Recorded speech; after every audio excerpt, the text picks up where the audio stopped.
Hi. Something happened over the last couple of days that I thought was worth covering. And by I thought, I mean, like, I'm not the first person to talk about this and probably won't be the last.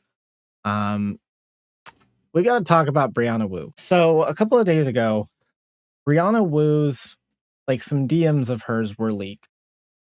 And we're going to go over them, but I want to focus less specifically on the DMs and more on the kind of like overall thing with this.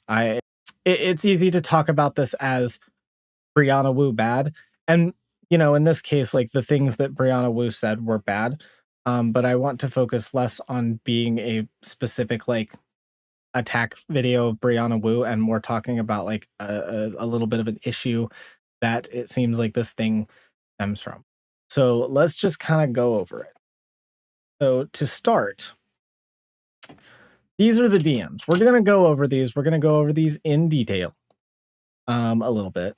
So this was the first set that I saw.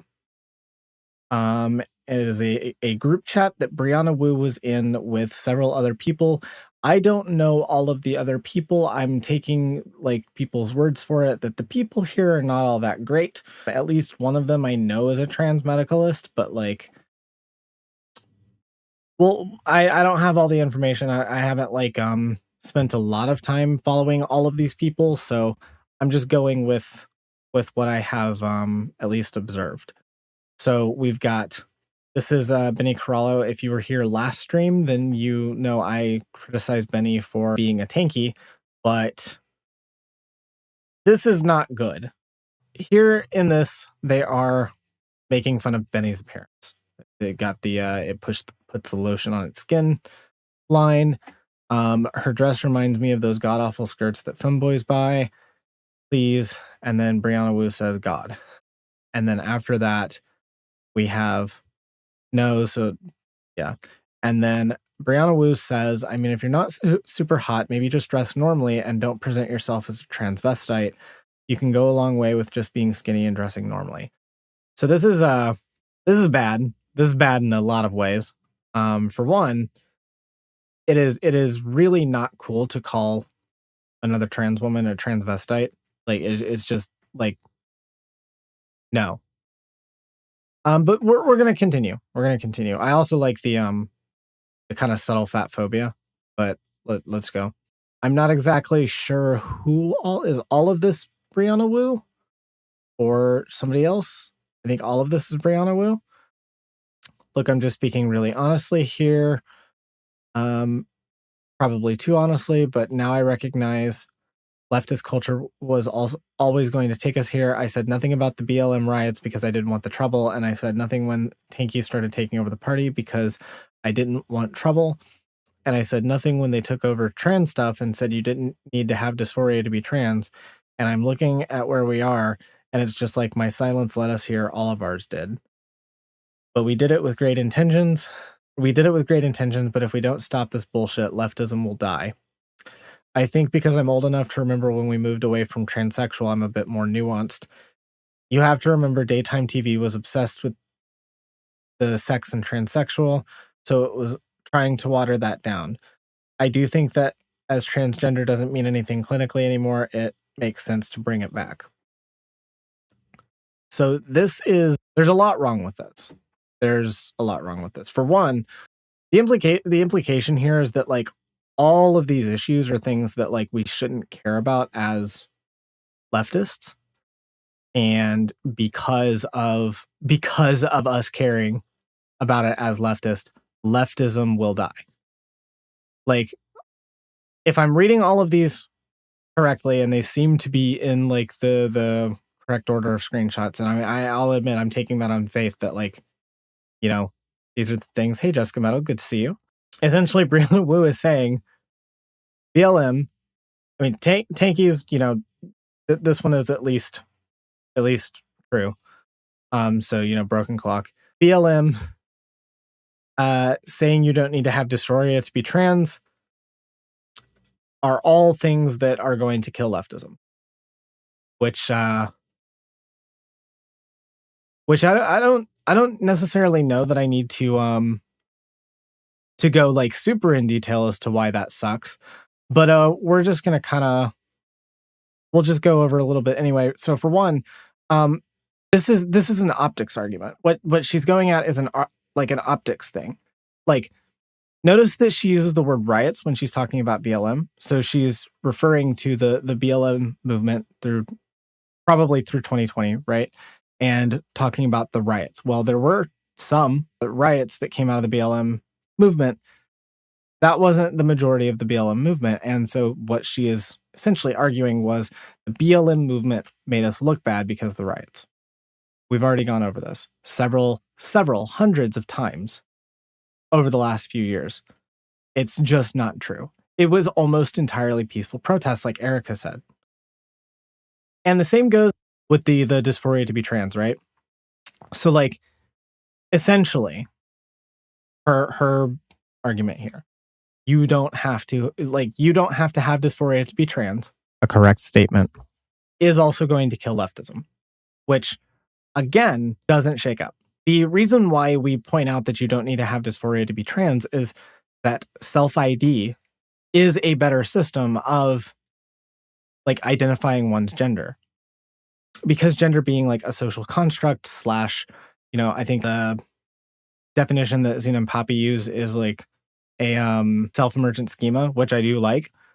When you look at those two like ways that we can perceive gender, it's better to use the self-ID model because you take on faith a person's perception of their own identity. Arguing that you don't have to have dysphoria to be trans, when, by the way, a lot of people, like the definition of trans, right, does not include dysphoria. Like, you don't have to have dysphoria, right? Why do people still complain about the optics of it? Well, the reason that people still complain about the optics of it is essentially the same reason. If you were here for like a couple of streams ago, we talked about the furry discourse with Blue. It's the same thing as that. It's looking at the most like vulnerable or the more fringe elements of like our movement. And fringe in this case is not intended to be used to mean that like that is what they are, but like that is the perception from them. Like when we're talking about this, it's the same argument, right? That people use against furries, that people use against non-binary people and xenogenders, that somehow this thing that is a little bit like further past what I understand or what like my perception of the average person would understand makes us look bad because I and or the average person don't understand it. And that sucks. That is essentially like the argument that she's making, and she's wrong, right? She's wrong. But also, the importance of not doing that is that when you do that for one group, you open that door to be like, you open that door for every group within the broader community to be treated that way. We're actually seeing the same thing happen to a degree in the queer community as it exists, right? Like a lot of conservatives are kind of like accepting, like obviously they're not accepting of gay people, but they pretend to be accepting of gay people so that we can be used as the fallback. We're the fringe element, right? And when we do that from within, it gives people outside of our group the ability to do that further and further and further until eventually the last part of like last element or group within the other group has been scapegoated and we have nowhere else to go. I think socially I have no issue respecting their pronouns. And then this person says, like, the nippleless top surgery fad seems to be a massive red flag. Brianna says, yeah. This person, Cactus, says, I hate them for pushing the pronoun bullshit so far. Fair, it's insanity. Okay. That, again, bad. And then here is the original message was Doe didn't detransition because, and I'm not going to misgender Doe, it still considers itself trans, but agender and believe trans is an amorphous blob of a term that means a political statement against the societal concept of gender, but it stopped taking hormones because it also believes hormones are a weapon of societal construct of gender assimilation, and hormones should be a tool to be played with, not a medical usage, because all gender should be abolished. Brianna says, no, that is not well. Now, I'm not going to get into the like gender abolition thing because I have my thoughts and it's not like pertinent to this. But whether or not you agree with Doe on like gender abolition and the perception of gender and, you know, these specific things, assuming all of this is like correct or whatever, it's still not okay to misgender Doe, and it's still not okay to do this shit. And then we have from Brianna, lol, at Void Zonia started a shitstorm tonight. Doe came up and I repeated your very plausible position that it pronouns are about a degradation fetish. Fuck off. Demon Mama is in the group chat and I didn't know they were dating. Lol. Well, then the police came and it was all over. And then Brianna says, I mean, then I asked what she did for a living. That also didn't go over well. Not she, they. Again, not cool. And then this has the tweet that Brianna put superimposed over it. Just want to put on the record that I unequivocally support the non-binary people, and anyone that says otherwise is lying for clout. Okay. Again, this is not good. Now we're going to get into Brianna's Twitter responses. Brianna says, a few things. Some group DMs got leaked tonight and were selectively chosen to paint a completely false narrative about me not respecting NB people. If you read our whole group chat, you'd see comments from me talking about how I think NB people are experiencing real pain. The one thing I will say to this is whether or not Brianna Wu personally like thinks that non-binary people are valid or that they quote experience real pain, this is a pretty easy thing to show, right?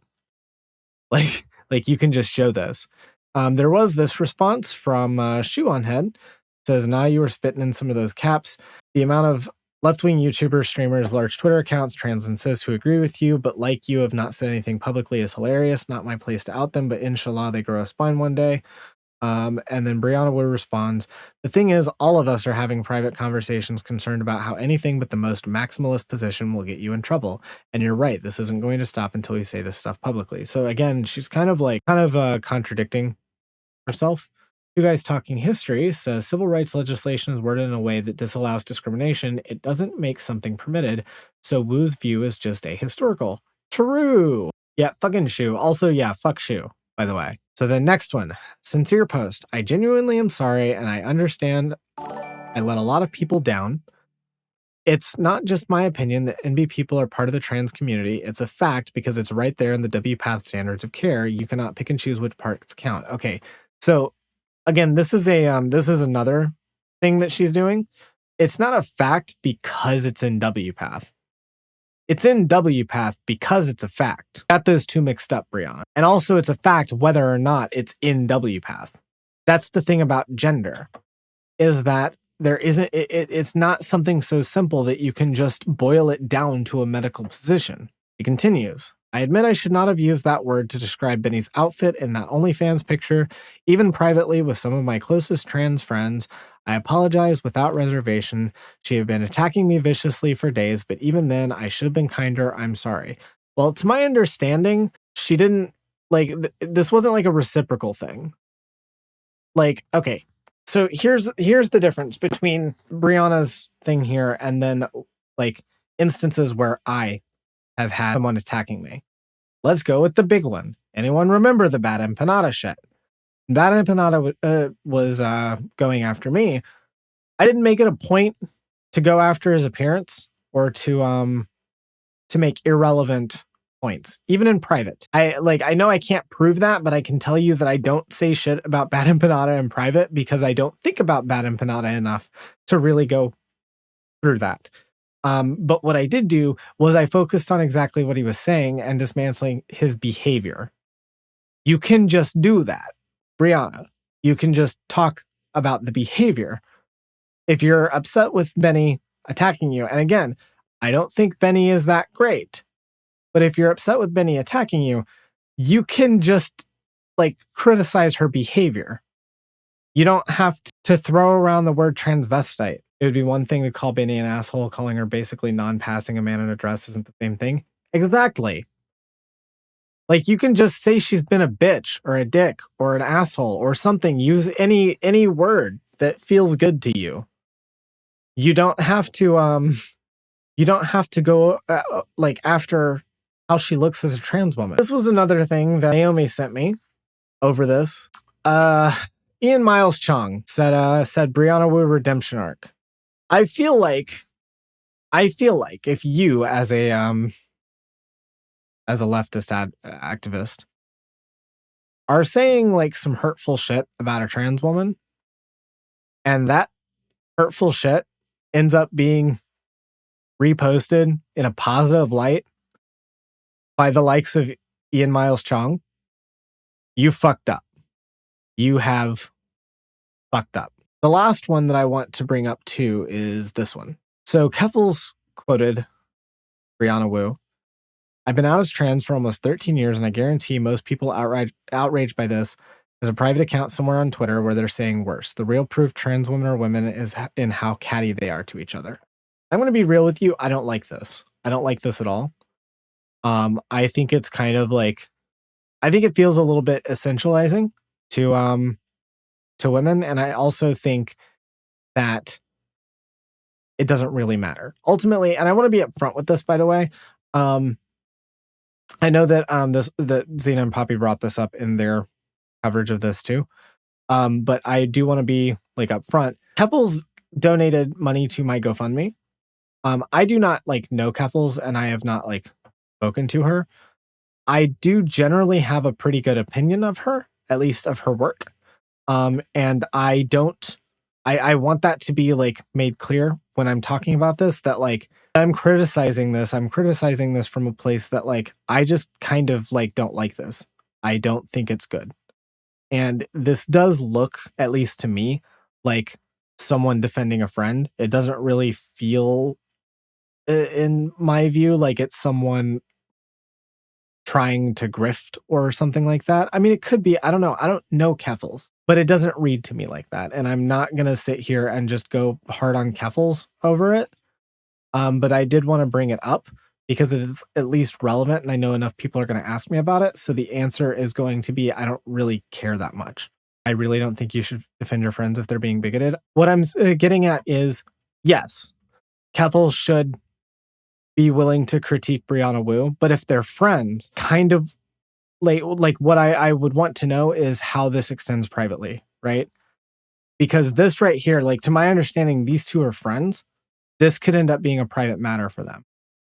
Granted, Brianna Wu is a public figure, and I have talked in the past about dogpiling and brigading. So to some degree, Brianna Wu being a public figure means that like the dogpile is inevitable, and you have to be able to like deal with that as an advocate, as a public figure, as a person with this kind of a platform. I also understand the tendency to want to defend your friend, even if you like, want to defend your friend from the dogpile, even if what your friend said was fucked up. No, and that's the other thing too. I honestly think it would have been better if Keffels would have said nothing. Like, she should have said nothing. But that's why it reads to me like somebody just defending a friend. But I also don't care. I don't think Keffels is relevant to this, and I think talking about Keffels is kind of a distraction and kind of serves as a way to turn this more into drama with like a social circle than about the fuck up of a person. So I want to focus more on Brianna. The only reason I'm bringing it up is because I know people are going to ask me about it. So with all of this, and I don't think I have anything else, and I don't want to keep those on screen, so we're just going to go back to this. The reason that I'm bringing all of this up is that I look at this and I see this as kind of the end result of what happens when you make activism your identity. I see, like, obviously Brianna Wu has some pretty shitty beliefs, and those beliefs are like kind of core to what what she has done. But I see this as like the activist as identity thing to its logical conclusion, because she cares more about the like optics and what's going to be the maximum position to best win than she cares about the people that she's actually trying to advocate. I think this is the perfect example of this is what happens when you let that poison your mind. Like also with having abhorrent beliefs. It's easy to see where this line goes when you are a trans medicalist and you care about advocating for trans people. And in your advocacy for trans people, you see a trans community doesn't necessarily agree with your position. And so you do kind of like the two-face thing, right? Where you put on a face so that you can advocate for the community because that's what you care about is the advocacy, not advocating, but the concept of advocacy. And you keep going until eventually you have to try to sell out those people. No, trans medicalism doesn't help optics. And that's where Brianna is wrong on all of this. Like she doesn't understand that she's wrong that the trans medicalist position is the better one.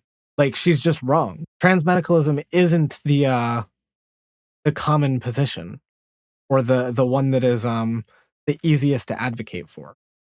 It's actually very easy to take like the kind of medical framework that we have for transition. It's kind of easy to take the parts of that we need in order to function in the society as it exists, you know, because the problem with a lot of it is that like I mentioned with the philosophy tube stuff way back, that without a total overhaul of the system, like the breaking down of the social barrier entirely of like the concept of like gender dysphoria or the diagnosis doesn't work. However, it's still easy to take that concept and advocate for a better like social system with it while also incorporating elements of self-ID and to make self-ID like more viable. That's why literally in our standards of care, self-ID is still there. It's not impossible to do both. And it's something that we've been able to accomplish. So Brianna is just incorrect. I still can't find any evidence of Wu doing any advocacy. I tracked the spreading of her packet. Doesn't have any major recipients who have won. I mean, I don't know if that means she hasn't done any advocacy. I think that's another thing. There's a difference between advocacy and winning. I think Brianna Wu has done advocacy. I don't know that she's necessarily been all that successful. Regardless of whether or not she's been successful, I think still the point being that Brianna Wu's downfall here is that she cares more about the act of like the status of being an advocate than she does about the people that she's supposedly trying to advocate for, at least based on what I'm seeing. Again, I don't know Brianna Wu. And I know that like people in this space have like had good experiences with her, but I don't care. Yeah, Twitter likes are more important. So yeah, that's basically it. I don't have a whole in-depth like thing that I want to go on this.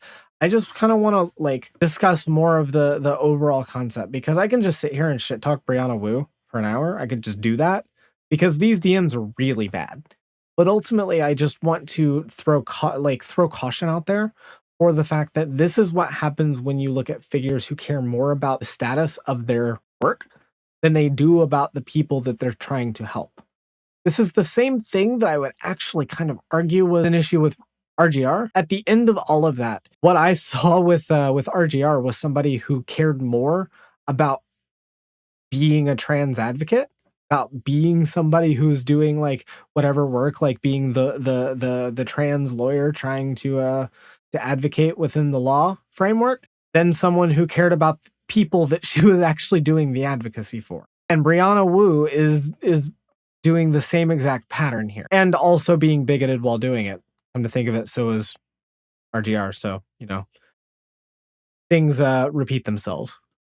Literally not listening to constituents. True. That is ultimately like what I want to throw caution to when we're looking at figures like this, when we're looking at people online.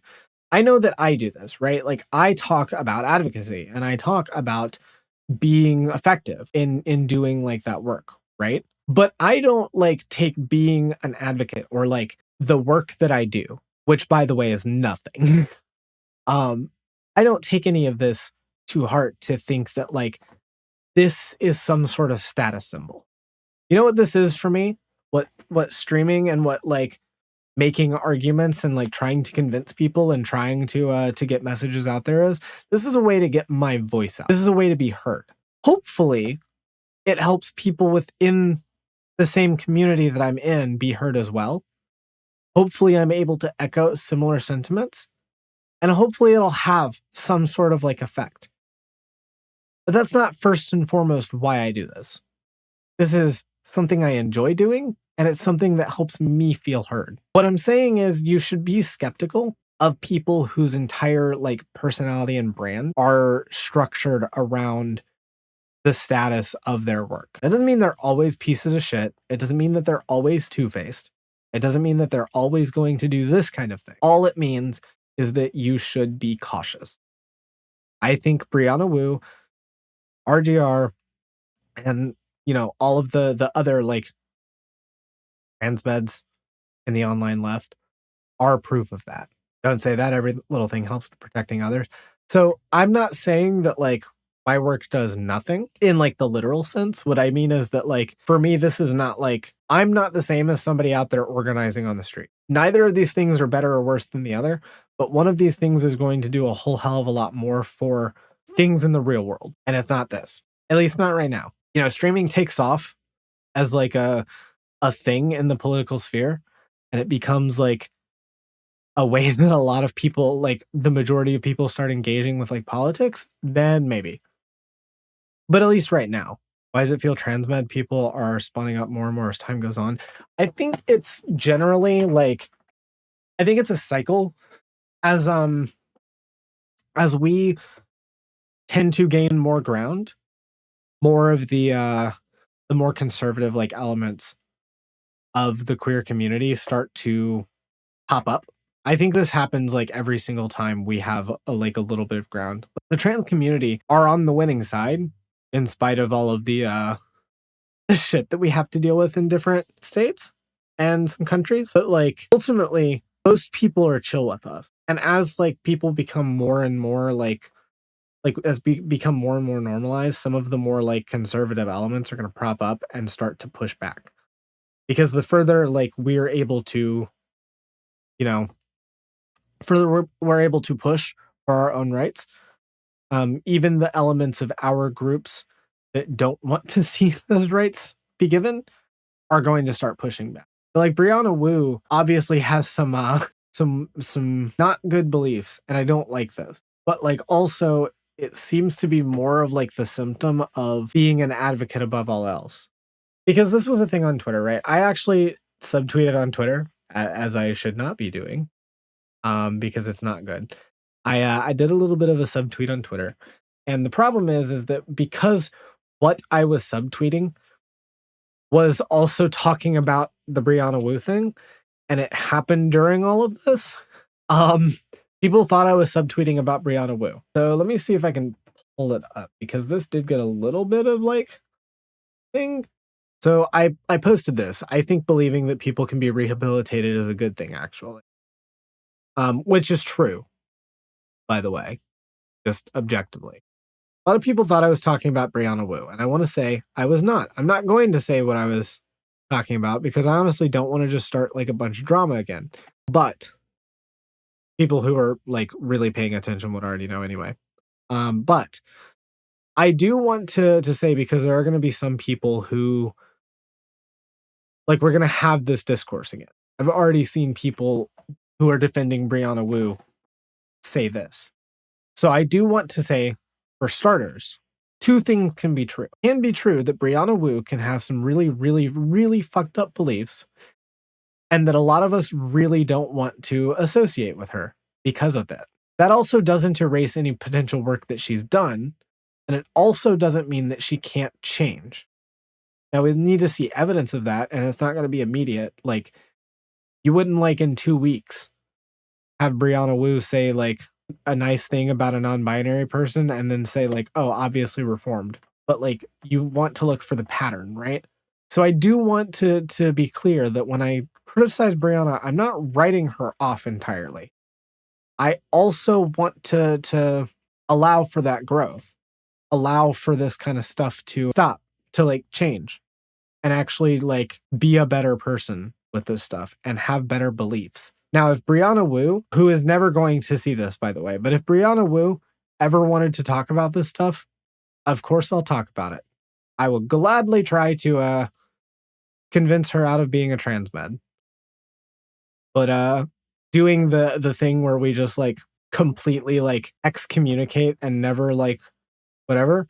No, some of us are going to have to try to keep an open mind to hope that she can grow, because it's still important. I still do value this. Again, doesn't mean that you have to trust her. Doesn't mean that you have to think that what she said is good, or doesn't even mean that if she does change and stop like displaying this kind of behavior, doesn't even mean that you have to forgive her for saying this shit. But at least the hope should be that this will like change. But yeah, I don't really have a whole hell of a lot more to say. I just wanted to go over this. I guess if you enjoyed this, then feel free to subscribe, and I'll see you in the next one. Thanks so much for watching. If you like this video, make sure to leave a like, a comment, and subscribe. And if you'd like to support the channel further, you can become a channel member by clicking the join button, leave a super chat or a super thanks. You can become a patron at patreon.com/SaigeAlexis, or you could donate to my coffee. The link for that will be in the description below. Thank you so much, and I'll see you in the next one.